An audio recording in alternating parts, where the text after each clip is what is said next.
अधिकारी अक्षरशः पैसे घ्यायचे, पैसे संच मान्यता पाहिजे असेल तर पैसे द्या, पाकिटं घ्यायचे, विद्यार्थी संख्या बघायची नाही. एकाही शिक्षणाधिकाऱ्याने उपशिक्षणाधिकाऱ्याने शाळेत जाऊन संख्या बघितली नाही. आणि त्यांनी आम्हाला सांगितलं की मी तुमचा फोटो काढून घेतो. आता आमचा फोटो त्यांच्या कॅमेऱ्यात काढून घेतला विनोद तावडेजींनी. तो फोटो आहे माझ्याकडे आणि मी माझ्या वेबसाईटवर तो टाकेन. तो वेबसाईटवरचा फोटो आमच्याकडे आहे. आणि त्यांनी असं सांगितलं की या प्रकरणाची आता मी चौकशी लावलेली आहे आणि जे याच्यामध्ये दोषी आहेत कपिल पाटलासह सर्व हे या 2 महिन्यानंतर जेलमध्ये दिसतील. कपिल पाटलांचं पण नाव घेतलं होतं त्यांनी, जाहीर घेतलं होतं आणि फोटो पण आहे. शिक्षण अधिकाऱ्यांनी पूर्णपणे वेगळं केलं आणि त्या ठिकाणी कुठल्याही प्रकारची प्रोसेस न घेता पैसे घेऊन मुंबईमध्ये हजारो शिक्षकांची नेमणूक झाली. आणि त्यामध्ये शेखर चन्ने रिटायर होऊन गेले. बीबी चव्हाणने स्वतःची बदली करून घेतली, औरंगाबादला गेले, नंतर नाशिकला गेले. आता नाशिकला. आणि खरं म्हणजे हे चौकशी समितीवरचे जे बीबी चव्हाण होते हे या घोटाळ्याचे मास्टर माइंड होते.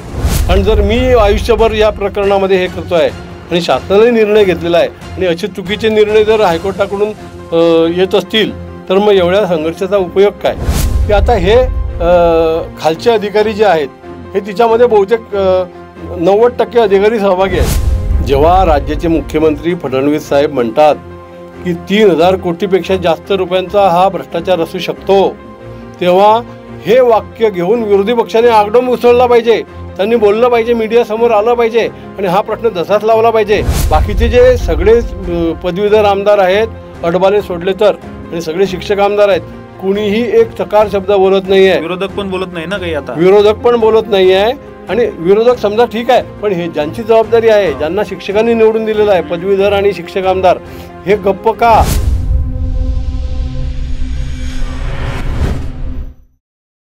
या चॅनलचे अपडेट्स मिळवण्यासाठी कृपया @पोस्ट मराठीला लाईक करा, शेअर करा आणि सबस्क्राईब करायला विसरू नका. नमस्कार, मी गौरव मानकर. @पोस्ट मराठीवर तुमच्या सर्वांचं मनापासून स्वागत करतो. मागच्या काही दिवसांपासून बोगस शिक्षक भरती प्रकरणी आपण बोलत आहोत. या प्रकरणी अनेक एपिसोड्स आम्ही केले आणि तुमच्यापर्यंत आणण्याचा प्रयत्न केला.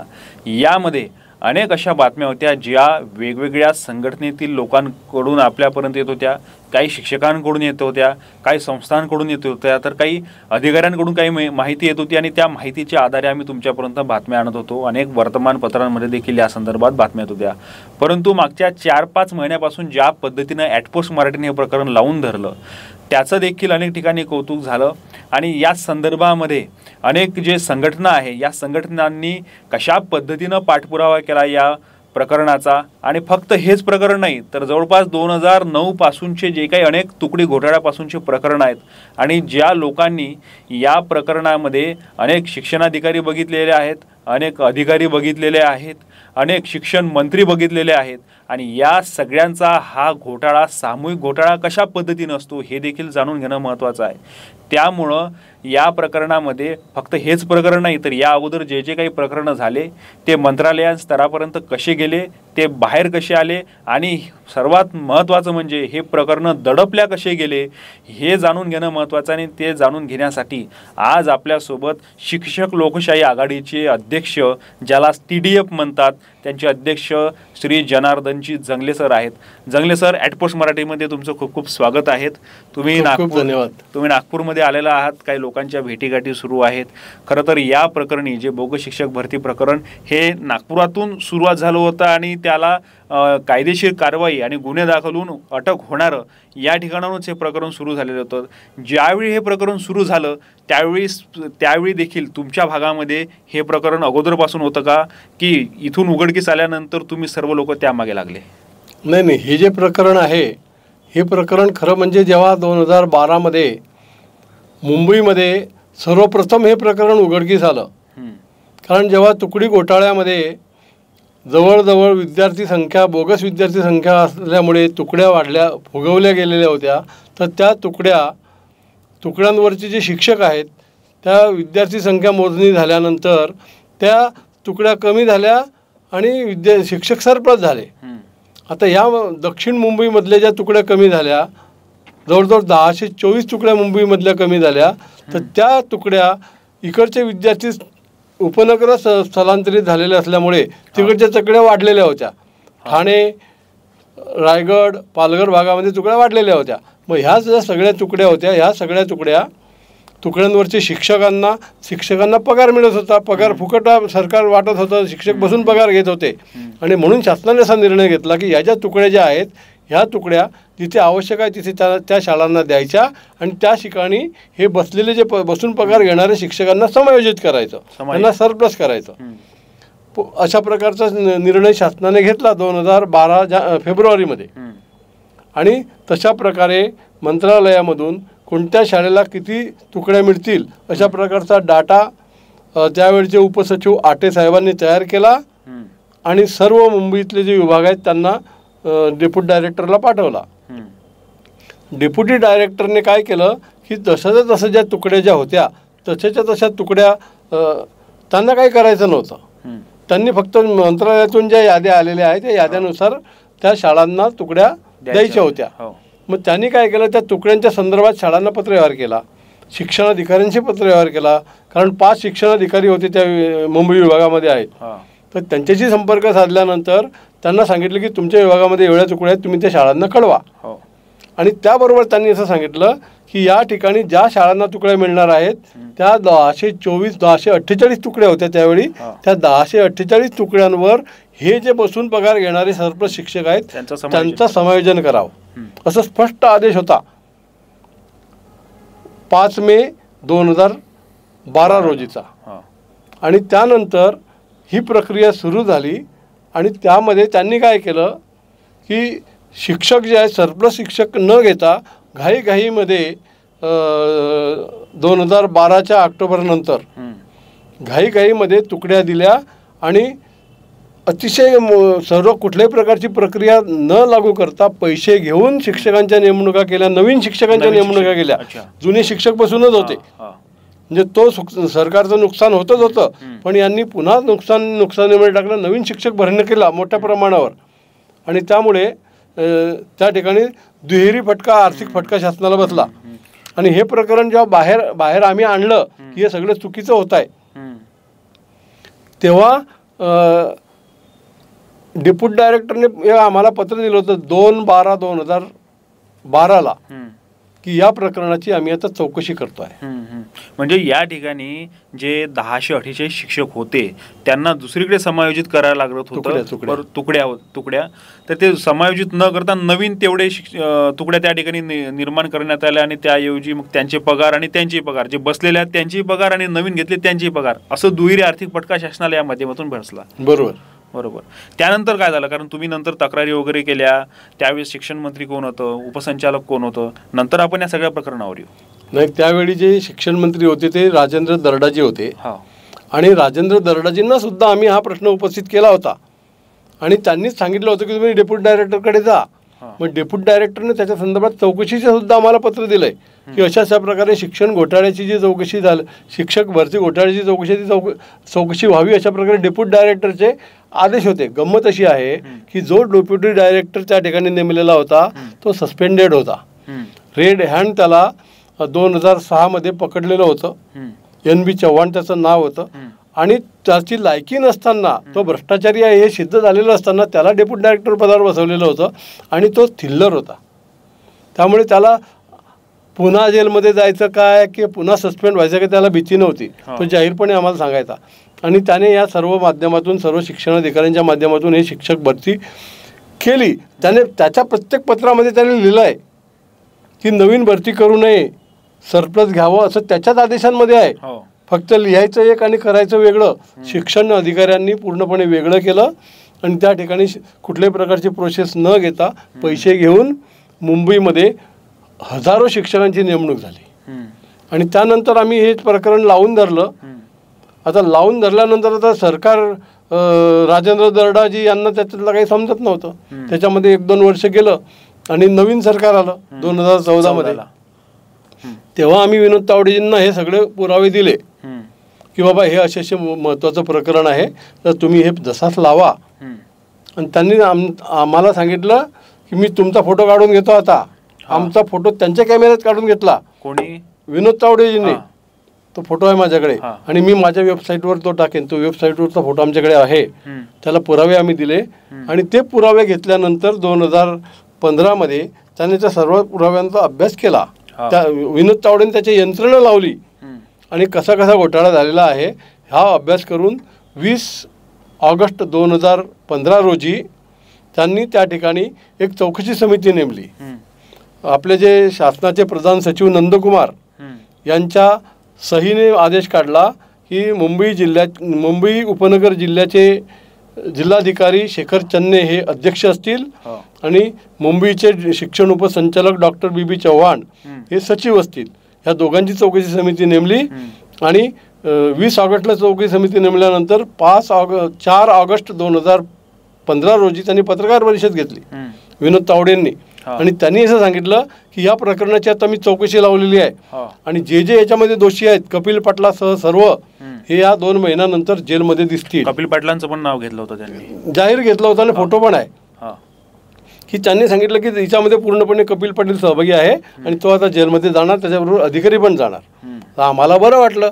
आम्ही मग म्हटलं 2-3 महिने आम्ही शांत होतो. मग 2016मध्ये जेव्हा आम्ही RTI टाकला, RTI टाकल्यानंतर ते उत्तर देईना जिल्हाधिकारी कार्यालयातले लोक. मग त्यांनी उत्तरं दिले नाहीत. आम्ही अपील केलं, त्याच्यामध्ये 3-4-6 महिने गेले. अपील केल्यानंतर सुद्धा त्यांनी दिले नाही म्हणून आम्ही दुसरं अपील केलं माहिती आयुक्तांकडे. माहिती आयुक्तांनी आदेश दिला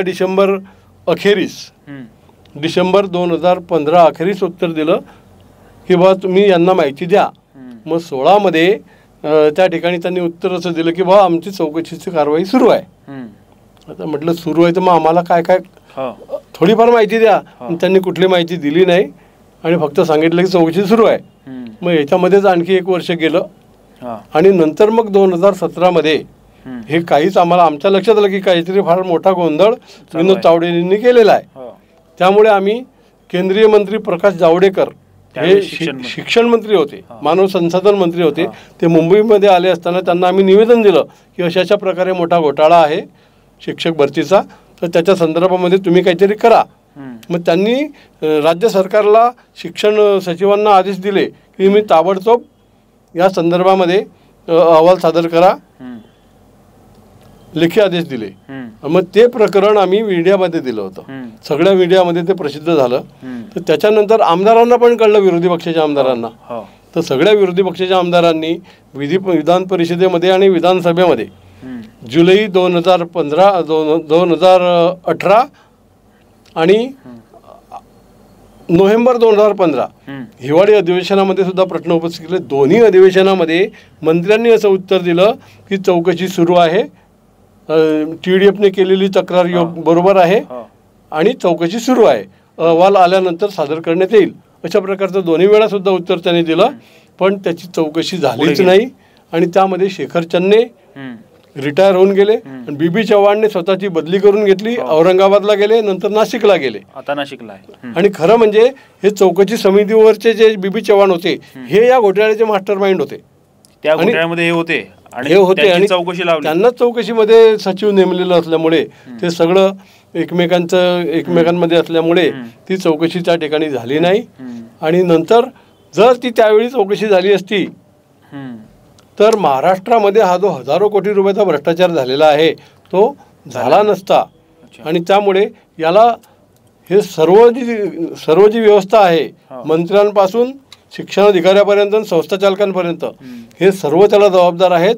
आणि हा घोटाळा आणि हा भ्रष्टाचार बाहेर काढून आमच्या गोरगरीब विद्यार्थ्यांना चांगलं सकस शिक्षण मिळावं या एकमेव हेतूने आम्ही 2009 पासून हा संघर्ष सुरू ठेवलेला आहे. 2009चा 10चा हा जो काही तुकडी घोटाळा आहे, जो मुंबईमध्ये 1048 तुकड्यांचा तुम्ही बोलले, हा फक्त मुंबई पुरता होता की संपूर्ण महाराष्ट्रामध्ये सेम होता? नाही, महाराष्ट्रामध्ये होता पूर्ण. सर्व महाराष्ट्रामध्ये 2 दिवसामध्ये पूर्ण विद्यार्थ्यांची गणती झाली आणि पतपडताळणी झाली. 2011ला झाली आणि त्याच्यामध्ये सिद्ध झालं की हे जे संस्थाचालक आणि शाळा आहेत दोषी आढळल्या आणि त्यांच्यावर गुन्हे सुद्धा दाखल झाले. पण हे जे संस्थाचालक आहेत आणि मंत्री आहेत आणि आमदार आहेत हे सगळे संस्थाचालक असल्यामुळे त्यावेळी संस्थाचालकांना जेलमध्ये कोण टाकणार, म्हणून संस्थाचालक हायकोर्टामध्ये गेले. हायकोर्टाने फेटाळून लावल्यानंतर सरकार त्या ठिकाणी सरकारसुद्धा त्यांच्याच बाजूने होतं. सुप्रीम कोर्टामध्ये गेले आणि सुप्रीम कोर्टामध्ये पुढे त्याचं काहीच झालं नाही. म्हणजे अशा प्रकारे हे ते प्रकरण दाबलं गेलं. आणि जर ते प्रकरणानंतर हे शिक्षण आम्ही जो संघर्ष केला 2018पर्यंत तो जर उघडकीस आला असता चौकशी म्हणून, तर हे हजारो कोटी रुपयाचा भ्रष्टाचार झाला नसता. आणि याला ही सगळी यंत्रणा, शिक्षणाधिकारी, संस्थाचालक, मंत्री, सगळे शिक्षण मंत्री सगळे जबाबदार आहे. जसा आता हा जो घोटाळा आहे, तुम्ही बोलताना तुकडी घोटाळ्या संदर्भात बोलले, परंतु या घोटाळ्याचं मूळ काय आहे? म्हणजे बोगस शिक्षक, बोगस विद्यार्थी हे मूळ आहे का? कारण विद्यार्थ्यांच्या आधारावर तुकडीच्या आधारावर शिक्षक, आणि शिक्षक हे मग नेमण्याच्या पद्धती, त्यापासूनच ही सर्व मालिका सुरू होते. मग यामध्ये बोगस विद्यार्थी हा येतो कुठून आणि कशा पद्धतीनं हा बोगस विद्यार्थी काम करतोय? नाही, पूर्वी जेव्हा संच मान्यता व्हायची तेव्हा फक्त ऑनलाईन नव्हतं, ऑफलाईन होतं. आणि त्याच्यामुळे जी काय संस्था किंवा शाळा सांगेल त्याप्रमाणे अधिकारी नोंद करायचे. अधिकारी अक्षरशः पैसे घ्यायचे. संच मान्यता पाहिजे असेल तर पैसे द्या, पाकिटं घ्यायचे. विद्यार्थी संख्या बघायची नाही. एकाही शिक्षणाधिकाऱ्याने उपशिक्षणाधिकाऱ्याने शाळेत जाऊन संख्या बघितली नाही. आणि त्यामुळे हे संस्थाचालक, शाळा, सर्व प्रकारचे शिक्षक, आमदार त्या काळातले हे सर्व त्याच्यात शिक्षण मंत्री सकट सगळे सहभागी होते. आणि हा घोटाळा त्यांनी सर्वांच्या डोळ्यात देखत केला. पण नंतर हे उघडकीस आल्यानंतर त्याच्यात सुधारणा सरकारने केली 2012मध्ये. पण ती सुधारणा केल्यानंतर सुद्धा हे चटावलेले सगळे अधिकारी आणि संस्थाचालक यांनी ते पुन्हा त्याच्यामध्ये क्लुप्ती काढली आणि सरप्लस शिक्षकांना घेण्याच्या ऐवजी नवीन भरती सुरू केली. आणि जर हे नवीन भरती आम्ही जो लावून धरलेला प्रकरण होतं ते जर चौकशी 2018पर्यंत पूर्ण झाली असती तर हा जो घोटाळा आहे हा घोटाळा झाला नसता, पुढे आलेला नसता. आता आपण या घोटाळ्यावर येऊ की जो नागपुरातून जो पुढे आला. खरं म्हणजे काही अधिकाऱ्यांची अटक झाल्यानंतर हा घोटाळ्याची व्याप्ती वाढली आणि सगळीकडूनच मागणी झाली की आमच्या पण भागामध्ये हा घोटाळा याची देखील चौकशी झाली पाहिजे. काही ठिकाणाहून, नाशिकसारख्या ठिकाणाहून तर अशी मागणी आली की नागपूर तर काहीच नाही, याचं शिखर पूर्ण तिकडे आहेत. अशा पद्धतीची हे सगळी होती. आता नेमकी बोगस शिक्षक भरती घोटाळ्यामध्ये भरपूर काही गोष्टी झाल्या. नागपूरची SIT झाली. नागपूरची SIT झाल्यानंतर त्या ठिकाणी सुद्धा अनेकदा अधिकारी बदलले गेले. त्यानंतर विधिमंडळामध्ये मुद्दा गाजला. नंतर राज्य सरकारनं त्यांची SIT घोषित केली. आता नागपूरची SIT बरखास्त झाली आहे. आता त्रिसदस्यीय SIT आहे. ही त्रिसदस्यीय SIT काय आहे, कशा पद्धतीनं त्यांचं काम सुरू आहे? कारण तुमची देखील त्या त्रिसदस्यीय समितीच्या काही लोकांशी भेट झाली. म्हणजे नागपूरची जी SIT नेमली होती आणि त्याच्यामध्ये जेव्हा अधिकारी जेलमध्ये जायला लागले तेव्हा आम्हाला कळलं. कारण इकडे जे नागपूरमधले जे काय प्रतिनिधी आहेत, शिक्षक प्रतिनिधी अडवाले असतील किंवा जुने शिक्षक आमदार, माजी शिक्षक आमदार नागो गाणार सर असतील, यांनी हे प्रकरणं लावून धरले होते पूर्वीपासून. आणि त्यामुळे ती SIT नेमली. आणि आम्हाला जेव्हा कळलं ते की ही नेमली SIT नेमली असेल तर मग इकडची का नाही, म्हणून आम्ही पत्रव्यवहार सुरू केला की इकडे सुद्धा लावा. आणि आम्ही त्याच्यावर आवाज उठवल्यानंतर विरोधी पक्षनेते वडेट्टीवार, काँग्रेसचे नेते नाना पटोले, राष्ट्रवादीचे नेते अनिल देशमुख, आमचे शिक्षक आमदार सुधाकर अडबाले आणि इतर सर्व बोलायला लागले मोठ्याने की SIT नेमा, महाराष्ट्रभर SIT नेमा. आम्ही सुद्धा मागणी केली की SIT नेमा. आणि जेव्हा हे प्रश्न उपस्थित झाले विधिमंडळामध्ये तेव्हा विरोधी पक्ष पूर्णपणे त्या प्रश्नांपासून दूर पळून लागला.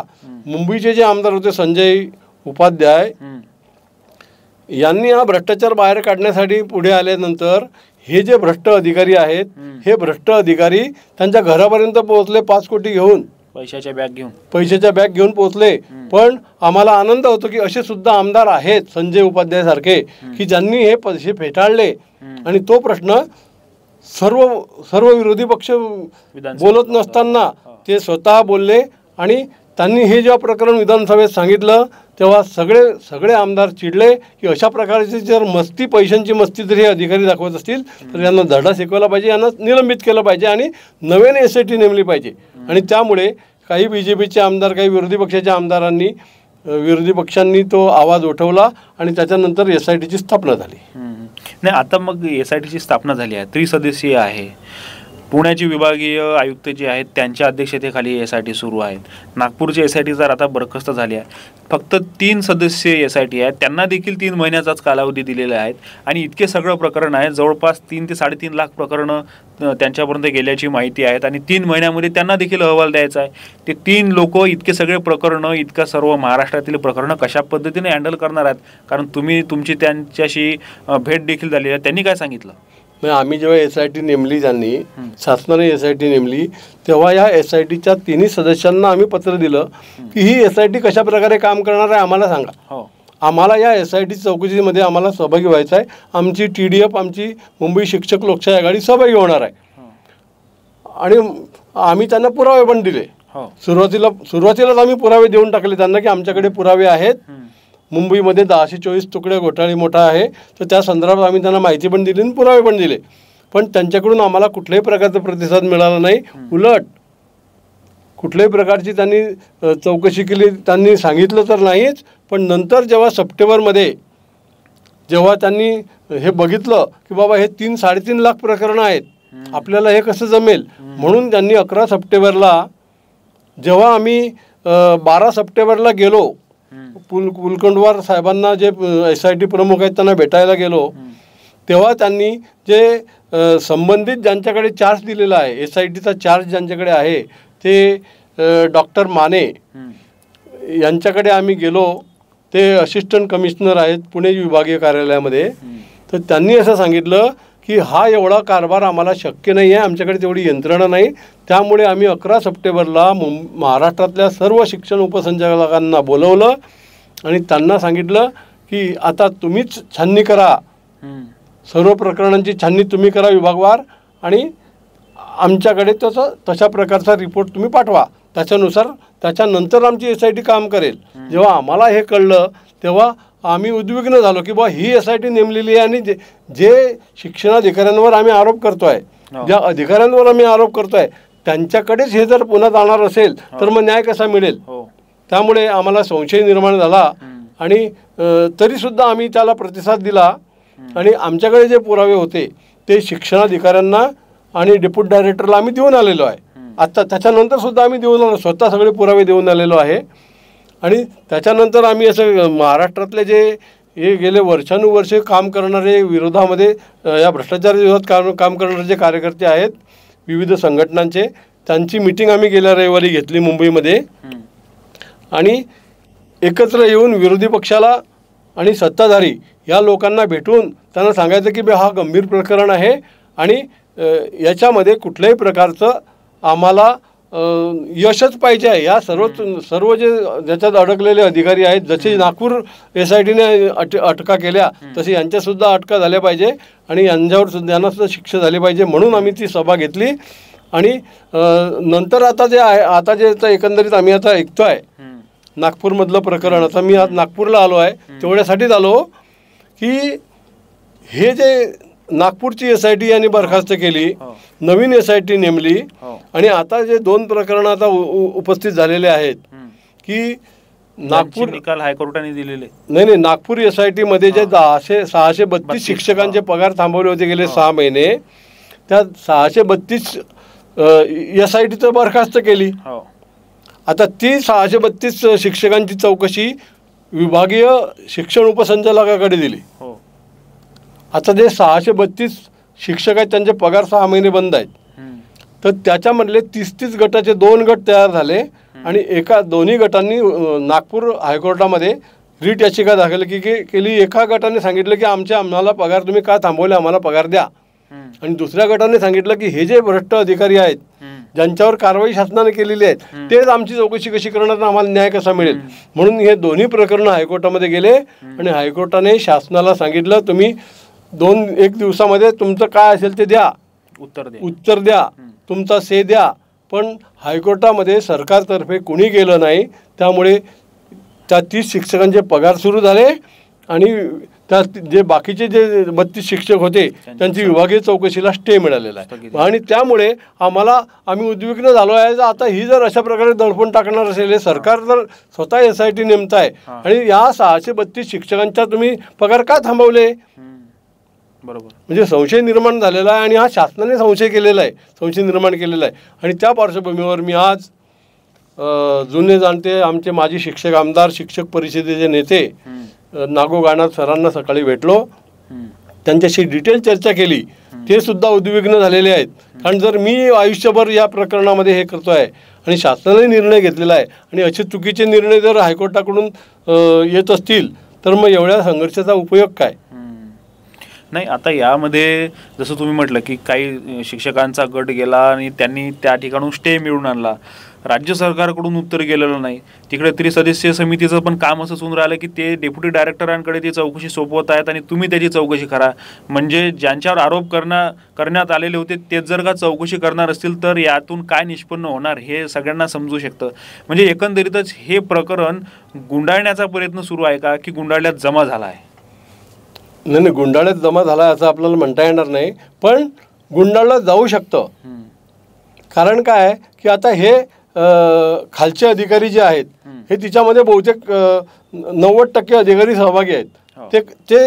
त्यांनी जर काही गडबड केली, आम्ही स्वतः आमचे पुरावे घेऊन मुंबईचे शिक्षण उपसंचालक राजेश कंकड साहेबांना सगळे पुरावे दिले. त्यांना विचारलं सुद्धा की आता काय नाही म्हणे, आम्ही आता जसं आहे तसं आम्ही पाठवणार. पण आम्ही विश्वास कसा ठेवायचा?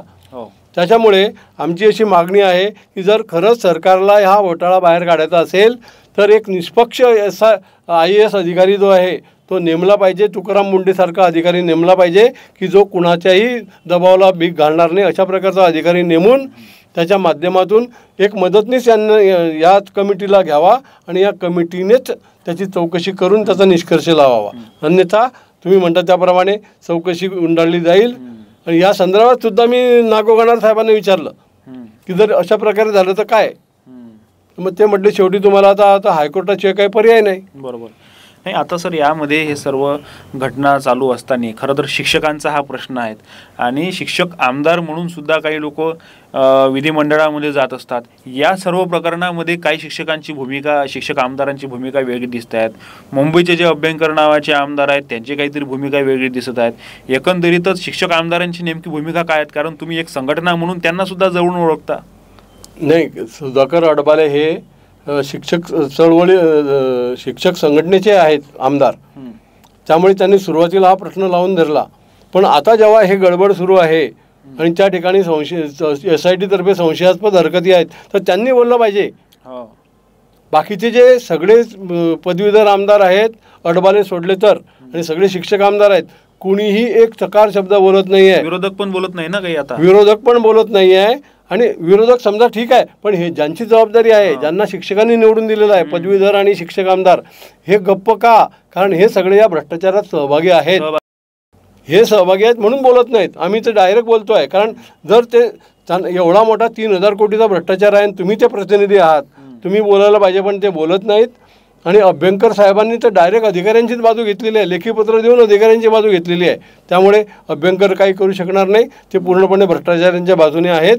म्हणून हे जे काय आता मी स्वतः आज नागपूरला आल्यामुळे मी माजी गृहमंत्री आणि या SIT नेमा म्हणून ज्यांनी मुलाखती दिलेल्या होत्या ते सन्माननीय अनिल देशमुख साहेबांना भेटलो आणि त्यांच्या कानावर हे सगळं घातलं की विरोधी पक्षाने बोललं पाहिजे. नाना पटोले बोलत नाहीत, वडेट्टीवार बोलत नाही, आधी बोलले, अडबाले सुद्धा आधी बोलले. आता ह्या परिस्थितीमध्ये अडबाले सुद्धा बोलत नाही आहे. त्यामुळे या सर्वांनी विरोधी पक्षाने हा घोटाळा दाबू नये म्हणून पुढे आलं पाहिजे. आणि या संदर्भात मी अनिल देशमुखांना बोलल्यानंतर अनिल देशमुख म्हटले की मी आता ताबडतोबीने याच्यावर काहीतरी मुलाखत घेतो आणि पुण्याला जाऊन चौकशी समितीचे जे अध्यक्ष आहेत पुणकुलवर आणि इतर त्यांना भेटतो. अशा प्रकारे त्यांनी आज आम्हाला सांगितलं. आणि आम्हाला विरोधी पक्षाकडून अपेक्षा आहे, कारण SIT नेमली शासनाने, मागणी केली विरोधी पक्षाने. असं असताना विरोधी पक्षाने आता जास्त बोललं पाहिजे. ही प्रकरणाचा पाठपुरावा त्यांनी मोठ्या पद्धतीने केला पाहिजे आणि त्यामागं लागून राहिलं पाहिजे, कारण ज्या पद्धतीनं अपेक्षा होती त्या पद्धतीनं त्यातून आउटपुट निघत नाही आहेत. कारण सगळीकडून मागणी होती की SIT नेमली पाहिजे, संपूर्ण राज्यामध्ये हे प्रकरण आहे, संपूर्ण राज्यामध्ये हे प्रकरण आहे, फक्त नागपूरमध्ये नाही. परंतु आता SIT नेमल्यानंतर तिचं काय, पुढे काय? आणि SIT तर कुठली एखादं पत्रकार परिषद पण घेत नाहीत, एखादं पत्रकसुद्धा काढत नाहीत की नेमकं त्यांची कामगिरी कुठपर्यंत आली आहेत, त्यांना पुढं काय करायचं याची देखील माहिती येत नाहीत. जेव्हा राज्याचे मुख्यमंत्री फडणवीस साहेब म्हणतात की 3,000 कोटीपेक्षा जास्त रुपयांचा हा भ्रष्टाचार असू शकतो, तेव्हा हे वाक्य घेऊन विरोधी पक्षाने आगडोम उसळला पाहिजे, त्यांनी बोललं पाहिजे, मीडियासमोर आलं पाहिजे आणि हा प्रश्न तसाच लावला पाहिजे की जर मुख्यमंत्र्यांना संशय आहे तर मग ही अशा प्रकारे दळपादळपी का सुरू आहे, हा प्रश्न विरोधी पक्षाने मुख्यमंत्र्यांना विचारला पाहिजे. आणि याच्यामधून जे खरंच दोषी आहेत त्या सर्व दोषींवर कारवाई झाली पाहिजे, फौजदारी गुन्हे दाखल झाले पाहिजे, अशी आमची मागणी आहे. बरोबर, खूप खूप धन्यवाद सर. जर मुख्यमंत्र्यांनी स्वतः म्हटलं आहे की 3,000 कोटीचा वर हा भ्रष्टाचार असू शकते, तर या प्रकरणामध्ये विरोधकांनी याचं भांडवल करायला पाहिजे होतं, हे खरंच आहेत. आता आपण ज्या पद्धतीनं सरांनी सुद्धा भरपूर माहिती सांगितली की कशा पद्धतीनं प्रकरणं पुढे येतात, कशा पद्धतीने ते गुंडाळले जातात, मंत्री कसे मॅनेज होतात, अधिकारी कसे मॅनेज होतात, स्वतः शिक्षक आमदार देखील याच घोटाळ्यामध्ये समाविष्ट आहे किंवा त्यांचा देखील कुठंतरी या प्रकरणामध्ये हात असू शकतो आणि त्यांच्या माध्यमातून हे प्रकरण गुंडाळलं जाऊ शकतं, अशी सुद्धा शंका त्यांनी व्यक्त केलेली आहेत. आणि एकंदरीतच हे प्रकरण कशा पद्धतीनं आहेत हे तर आपण सुरुवातीपासून समजून घेतात, परंतु याला कुठे नवीन अँगल म्हणा किंवा आणखी नवीन माहिती आपल्याला जंगले सरांनी दिली, त्याबद्दल त्यांचे खूप खूप आभार.